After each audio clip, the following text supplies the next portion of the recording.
2000 साल से भी पहले एक अमीर राजा और एक सुंदर रानी एक महल में रहते थे। उनके महल के पीछे बर्फ से ढके हिमालय के पहाड़ थे। वहां की पिघलने वाली बर्फ नीचे के मैदानी इलाकों में ताज़ा पानी भेजती थी।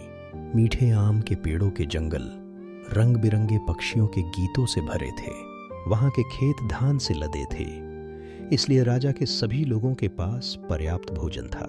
राजा और रानी के पास दुनिया में एक बच्चे को छोड़कर बाकी सब कुछ था।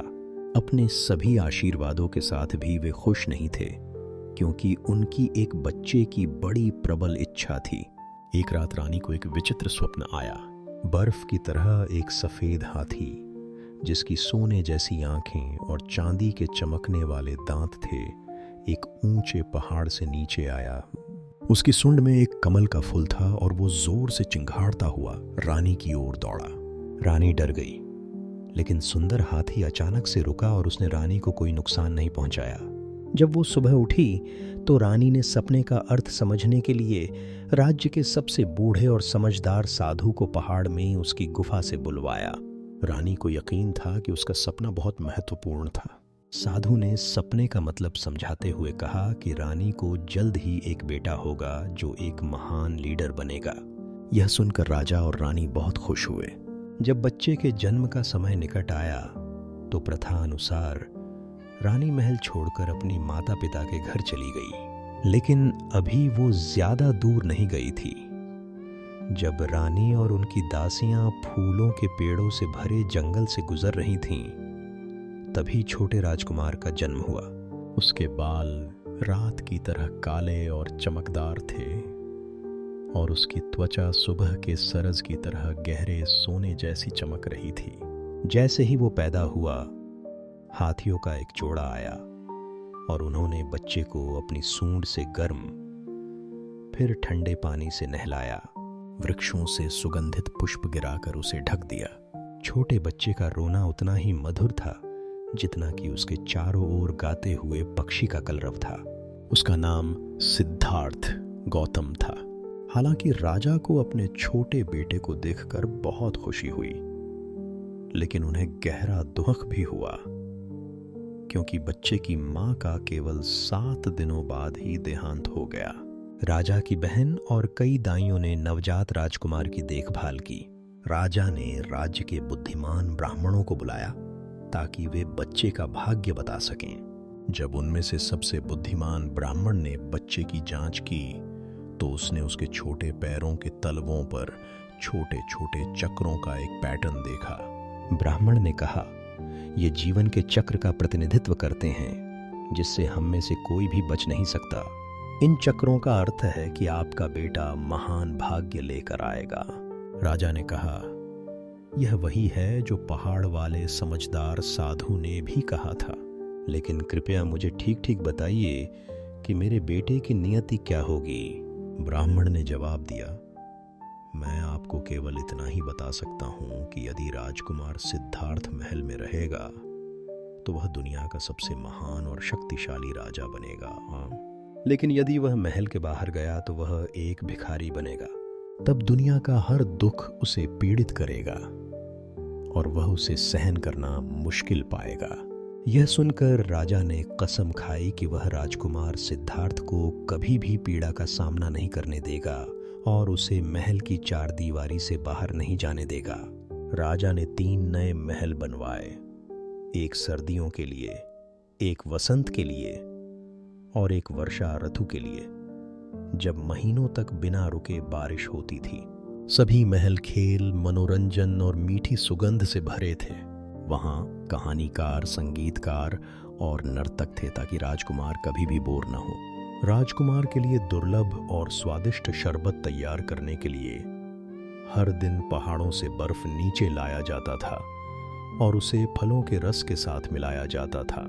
राजा ने 3 तालाब बनवाए, जिन्हें बागवानों ने राजकुमार के लिए सुंदर कमल के फूलों से सजाया। शिक्षक आए और जल्द ही राजकुमार भारत की सभी भाषाएं सीख गया। वह दूर चीन के चित्रलेखन को भी पढ़ सकता था। वह कभी अकेला नहीं रहता था, क्योंकि उसका चचेरा भाई आन उसका सबसे अच्छा दोस्त बन गया था। उसके पास बात करने के लिए एक पालतू तोता भी था। एक नौकर हमेशा उनके साथ एक बड़ी सफेद छतरी लेकर चलता था ताकि राजकुमार सिद्धार्थ को कभी भी तेज धूप, ठंडी बारिश या सूखी धूल से परेशानी न हो और उसे छींक न आए। कोई भी व्यक्ति या प्राणी जो बूढ़ा, बीमार या किसी भी तरह से पीड़ित था, महल की चार दीवारी के भीतर नहीं रह सकता था। जब राजकुमार सोता था तो बागवान पूरी रात काम करते। वे मुरझाए हुए फूल और पत्ते हटाते, टिड्डे और अन्य कीड़ों को उठाते जो अपने गीत गाकर मर गए थे, या घोंसले से गिरे पक्षियों के टूटे अंडों को हटाते ताकि राजकुमार उन्हें न देख सके। राजकुमार सिद्धार्थ के पिता ने उन्हें एक घोड़ा और रथ दिया और उनके सारथी के रूप में चन्ना नाम के एक अच्छे व्यक्ति को नियुक्त किया। राजकुमार और चन्ना विशाल महल के उद्यानों में चारों ओर घूमते थे, जो एक शहर के समान विशाल था। लेकिन महल से बाहर जाने वाले द्वार उनके लिए हमेशा बंद रहते थे। राजकुमार ने अपने पिता से उसे बाहर जाने देने की विनती की। अंत में राजा को हाँ कहना पड़ा, क्योंकि उसने बाहर एक शानदार पार्क बनवाया था जिसमें दुनिया के तमाम अजूबे भरे हुए थे। लेकिन पार्क पहुंचने के लिए राजकुमार सिद्धार्थ को शहर से होकर गुजरना पड़ता था। राजा अत्यंत सावधान था। उसने शहर के सभी घरों को चमकीले रंगों से रंगवाया था। मरे हुए पौधों को स्वस्थ पौधों से बदला गया था। लेकिन सड़क पर नगर के सभी लोगों को नए कपड़े और खाने के लिए पर्याप्त भोजन दिया गया था। सहारे राजा ने उन्हें अपने सभी बूढ़े और बीमार लोगों को अंदर छुपाने का आदेश दिया था। उस आदमी के बाल इतने कम और अजीब रंग के सड़क से गुजरे तो सभी युवा, स्वस्थ, राजकुमार अच्छे दिखने वाले लोगों, वह आदमी और बूढ़ा और कमजोर है, सारथी ने उत्तर दिया। खुश रहना, हम सब एक दिन वैसे ही हो जाएंगे। राजकुमार सिद्धार्थ ने बूढ़े आदमी के सफेद बालों और झुकी हुई रीढ़ को डर भरी आंखों से देखा। क्या तुम भी एक दिन ऐसे ही बूढ़े हो जाओगे? क्या मेरा भी वही हाल होगा? और मेरे पिता का, क्या आनंद का भी? उसने चन्ना से पूछा। हाँ महाराज, हम में से हर इंसान बूढ़ा होगा, यहाँ तक कि आपका घोड़ा भी, सारथी ने उत्तर दिया। वे आगे बढ़े और फिर उन्होंने क्या देखा? एक आदमी जमीन पर पड़ा था, बीमारी और भयानक पीड़ा से कराह रहा था। उसके बाद वे एक जनाजे के जुलूस के सामने से गुजरे। उन्होंने मातम मनाने वाले लोगों को रोते और विलाप करते हुए देखा। उस दिन राजकुमार सिद्धार्थ को वृद्धावस्था, बीमारी और मृत्यु के बारे में पता चला, जैसा कि सबसे बुद्धिमान ब्राह्मण ने कहा था। यह सब देखकर राजकुमार का हृदय करुणा से भर गया। उसका दिल उन सभी लोगों के लिए दुख से भर गया जो इस प्रकार पीड़ित थे। क्या बुढ़ापे, बीमारी और मृत्यु से बचने का कोई उपाय नहीं है? राजकुमार ने चन्ना से पूछा। नहीं, सारथी ने कहा, हम सभी एक दिन मर जाएंगे, लेकिन मृत्यु भी हमारे दुखों को समाप्त नहीं कर पाएगी। जीवन का पहिया घूमता रहेगा और हम सभी उसमें फंसे रहेंगे। हम में से प्रत्येक का किसी न किसी रूप में पुनर्जन्म होगा, चाहे वह मनुष्य के रूप में हो या पशु के रूप में। केवल वे जो निर्वाण प्राप्त करेंगे, वे ही सभी चीजों में सच्चाई देख सकेंगे। केवल उन्हें ही जीने, पीड़ित होने, मरने और फिर से जन्म लेने की आवश्यकता नहीं होगी। तब राजकुमार सिद्धार्थ ने एक भिखारी को देखा जो एक साधु भी था। राजकुमार ने उस व्यक्ति की आंखों में शांति देखी। चन्ना ने जो कहा था और जो कुछ उसने उस दिन देखा था, उसके बारे में राजकुमार ने गहराई से सोचा। क्या दुख को समाप्त करने का कोई रास्ता नहीं है? लेकिन राजकुमार ने अपनी सोच के बारे में किसी को कुछ नहीं बताया। मारा नाम का एक शैतान था। वह बिना बताए ही जान गया था कि राजकुमार क्या सोच रहा था। उसने देखा कि राजकुमार सिद्धार्थ के दिल में दूसरों की पीड़ा के लिए कितनी करुणा थी और वह कितने चिंतित थे। मारा बेहद दुष्ट था और उसे दूसरों की पीड़ा देखने से बढ़कर और कुछ अच्छा नहीं लगता था। मारा ने राजकुमार को पीड़ा समाप्त करने का रास्ता खोजने से रोकने के लिए हर संभव प्रयास करने का निश्चय किया। जैसे जैसे राजकुमार सिद्धार्थ की हर चीज के लिए करुणा गहरी होती गई, वैसे वैसे वह और अधिक दुखी होते गए। जब राजा ने देखा कि उनका पुत्र इतनी दौलत होने के बावजूद हमेशा उदास और सोच में डूबा रहता है, तो उन्हें लगा कि शायद राजकुमार अकेला महसूस करता होगा। इसलिए उन्होंने सोचा कि उसकी शादी कर दी जानी चाहिए। एक पत्नी निश्चित रूप से राजकुमार को खुश करेगी। राजा ने निर्णय लिया। महल में सुंदर राजकुमार से मिलने के लिए पूरे देश की सबसे चतुर, सबसे अमीर और सबसे खूबसूरत युवा महिलाओं को आमंत्रित किया गया। राजकुमार सिद्धार्थ ने प्रत्येक को एक कीमती गहना दिया, लेकिन उन्होंने उनमें से किसी को भी शादी के लिए नहीं चुना। इससे उनके पिता बहुत निराश हुए। लेकिन तभी एक राजकुमारी देरी से आई। राजकुमार के पास उस राजकुमारी को देने के लिए कोई गहना नहीं बचा था, लेकिन राजकुमार सिद्धार्थ को तुरंत एहसास हो गया कि वह उसी युवती से शादी करना चाहते हैं। राजकुमार ने अपने पहने हुए चमचमाते गहने उतारकर उस राजकुमारी को दे दिए, जिसका नाम यशोधरा था। सुंदर और बुद्धिमान यशोधरा से शादी करने के बाद राजकुमार सिद्धार्थ इतने खुश हुए कि वे एक पल के लिए यह भी भूल गए कि उन्होंने पीड़ा देखी थी और गहन करुणा महसूस की थी। इसके बजाय उन्होंने अपने पिछले कुछ सुखी जीवनों को याद किया, जब यशोधरा पिछले जन्मों में भी उनकी पत्नी थी। उन्होंने विशेष रूप से उस खुशहाल जीवन को याद किया जब वे हरे भरे जंगल में घूमते हुए एक बाघ थे और यशोधरा उनकी साथी थी।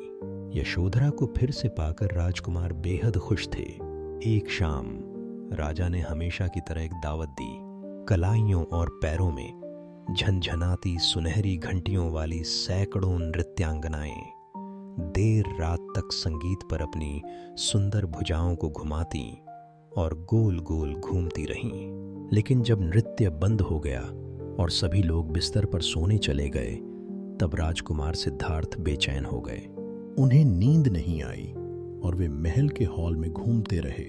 जब वे बड़े हॉल में पहुंचे तो उन्होंने देखा कि सैकड़ों नृत्यांगनाएं फर्श पर पसीने से तरबतर और थकी हुई पड़ी थीं। उनमें से कुछ दर्द से कराह रही थीं और अपने पैरों और पीठ को दबा रही थीं, जो अधिक नृत्य करने के कारण दुख रही थीं। राजकुमार ने उनके लहूलुहान और छाले पड़े हुए पैर देखे। इस दृश्य को देखकर राजकुमार सिद्धार्थ के हृदय में पीड़ा हुई और उन्होंने अपार दया और करुणा महसूस की। उसी क्षण उन्होंने फैसला किया कि अब उन्हें अपने पिता के महल को छोड़कर दुखों को समाप्त करने का मार्ग खोजने के लिए असली दुनिया में जाना होगा। यह निर्णय उनके लिए अत्यंत कठिन था, क्योंकि यशोधरा ने हाल ही में एक पुत्र को जन्म दिया था। फिर भी राजकुमार सिद्धार्थ ने अपने सारथी चन्ना को घोड़ा और रथ लाने का आदेश दिया। अब वे महल में और अधिक रुकने को सहन नहीं कर सकते थे। उन्होंने अपने पिता और परिवार को सोते हुए छोड़ने का कठोर निर्णय लिया। महाराज, निश्चित रूप से आप जानते हैं कि राजा ऐसा नहीं होने देंगे, चन्ना ने कहा। इसीलिए मुझे तब जाना होगा जब पिताजी सो रहे हों, राजकुमार ने उत्तर दिया। लेकिन मेरे भगवान, आप क्यों जा रहे हैं? जो भी चीज आप चाहते हैं वह यहाँ उपलब्ध है, चन्ना ने पूछा।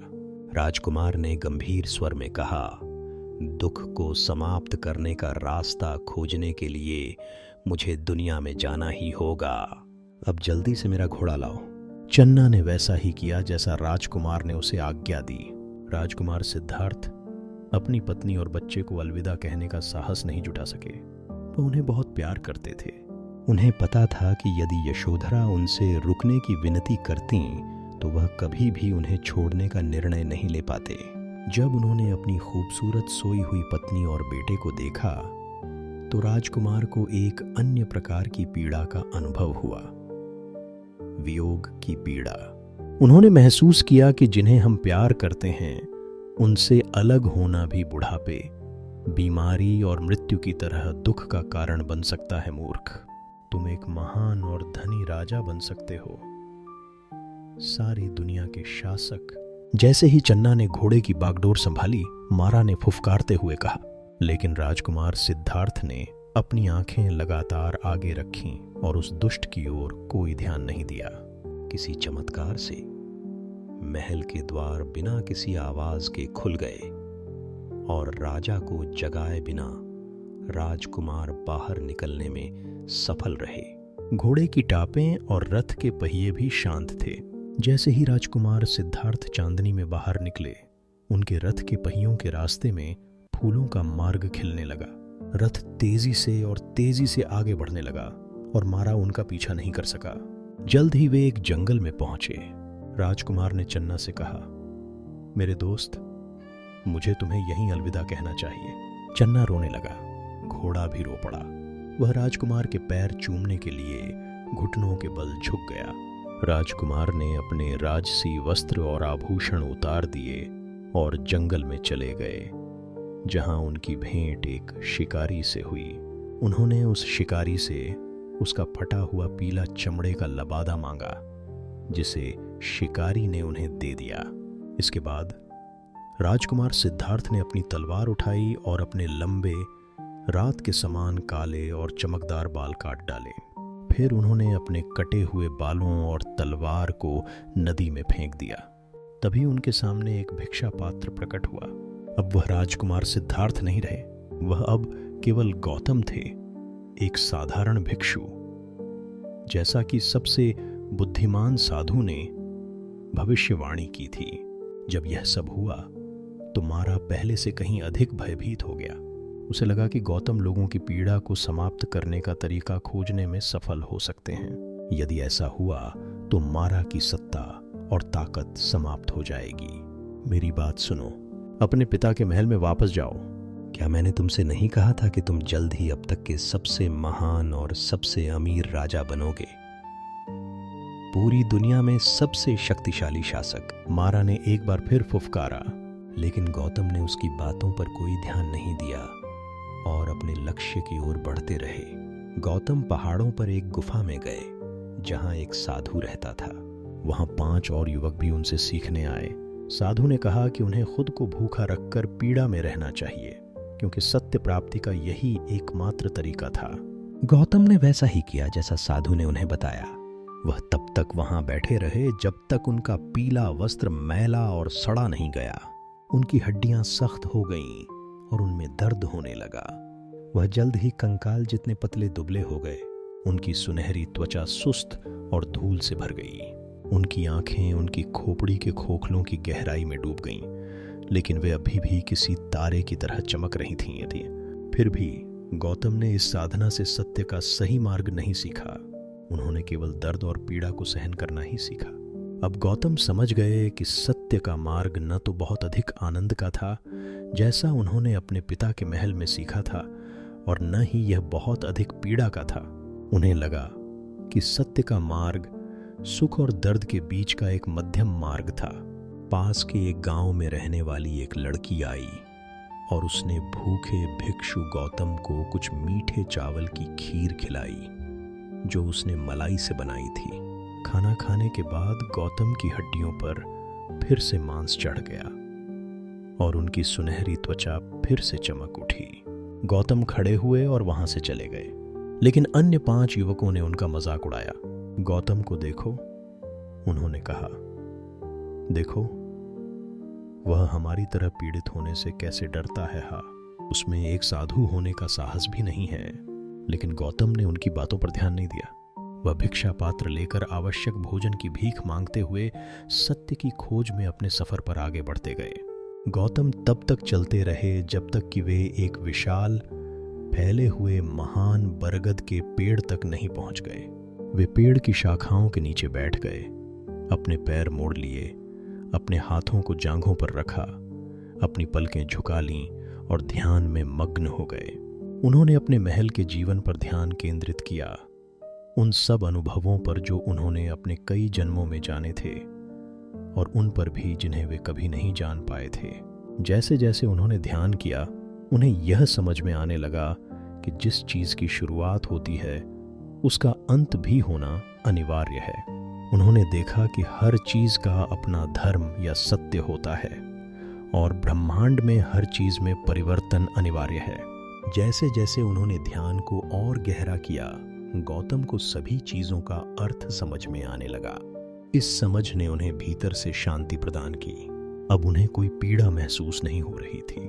उनका ज्ञान इतना महान हो गया था कि अंततः वे मुस्कुराए। उन्हें वह सत्य मिल गया जिसकी उन्हें तलाश थी। जब मारा ने गौतम को महान बरगद के वृक्ष के नीचे इतनी शांति से बैठे देखा तो वह बेहद क्रोधित हुआ। उसने गौतम को डराने के लिए भयानक राक्षसों को भेजा।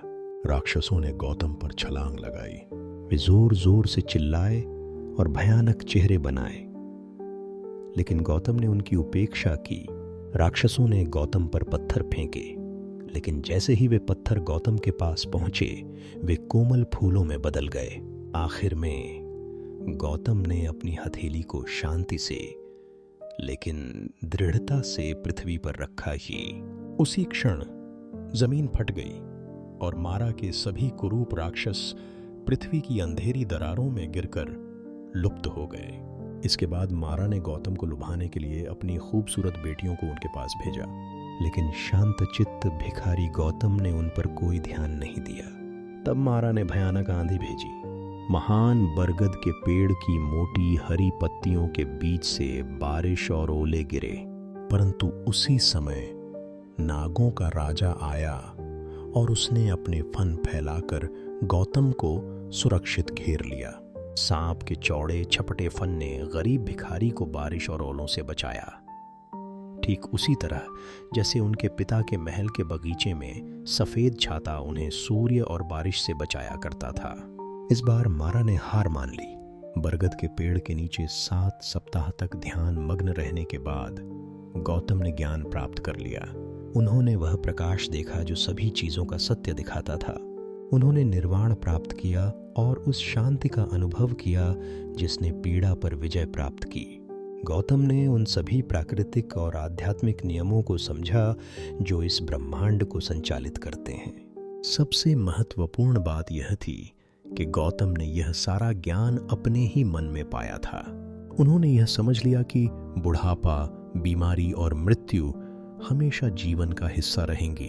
उन्होंने यह भी जाना कि वे इन घटनाओं को बदल नहीं सकते थे, क्योंकि सभी चीज़ों की एक शुरुआत होती है और एक अंत भी। लेकिन उन्होंने गहरी एकाग्रता और ध्यान के माध्यम से इस दुख को रोकने का एक तरीका खोज लिया था, जिससे उन्हें शांति प्राप्त हुई। उनकी दूसरों के प्रति करुणा ने उन्हें इस ज्ञान को सभी लोगों के साथ साझा करने के लिए प्रेरित किया। उन्होंने निश्चय किया कि जो भी सीखना चाहेगा वह उसे सिखाने के लिए हमेशा तैयार रहेंगे। जब गौतम बरगद के पेड़ के नीचे से उठे और चलने लगे तो उनके भीतर से एक तेज रोशनी फूटी जो चारों ओर फैल गई। अब वे गौतम एक साधारण भिक्षु नहीं थे, अब वे बुद्ध थे, जिसका अर्थ है प्रबुद्ध। गौतम बुद्ध ने पूर्व की ओर यात्रा शुरू की। वे जहां भी गए वहां नम्रता से बोले और करुणा से काम लिया। जब वे किसी गांव में पहुंचते तो वहां के सबसे बड़े वृक्ष के नीचे बैठ जाते और धूल में एक घेरा बना लेते। फिर वे धैर्यपूर्वक उन लोगों की प्रतीक्षा करते जो उनके उपदेश सुनने आते। जब लोग उनके पास आते तो बुद्ध चुपचाप, शांतिपूर्ण और सोच समझकर उनसे बात करना शुरू कर देते। उनके शिष्यों में कई पुराने साथी भी शामिल हो गए। आनंद, जो उनके चचेरे भाई थे, उन्हें ज्ञानी कहकर पुकारने लगे। जैसे जैसे वर्षों का प्रवाह आगे बढ़ा, बुद्ध ने हजारों लोगों को पीड़ा समाप्त करने का मार्ग सिखाया। उनके उपदेश दुनिया भर में फैलने लगे। उनके शिष्य भी दुनिया भर में भटकने लगे। बुद्ध की तरह भिक्षा मांगते हुए, पीले वस्त्र पहनकर और सत्य का मार्ग सिखाते हुए, यहाँ तक कि वे 5 युवक जिन्होंने बुद्ध का मजाक उड़ाया था जब उन्होंने मध्य मार्ग अपनाया था, वे भी उनके पास सीखने और उनका अनुसरण करने आए। यहाँ तक कि उनके बेटे, जिन्हें वे महल में छोड़ आए थे, उन्होंने भी बुद्ध के उपदेशों को अपनाया और उनके अनुयायी बन गए। जब बुद्ध 80 वर्ष के हो गए तो उन्हें एहसास हो गया कि उनकी मृत्यु का समय आ गया है।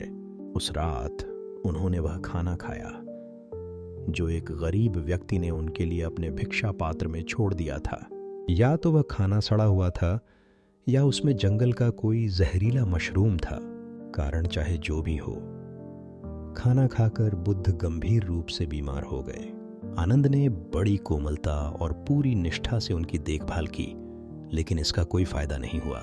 सभी प्रयासों के बावजूद बुद्ध, जो अब कमजोर और बुजुर्ग थे, मृत्यु के करीब पहुंच गए। मरो मत, आनंद ने विनती की।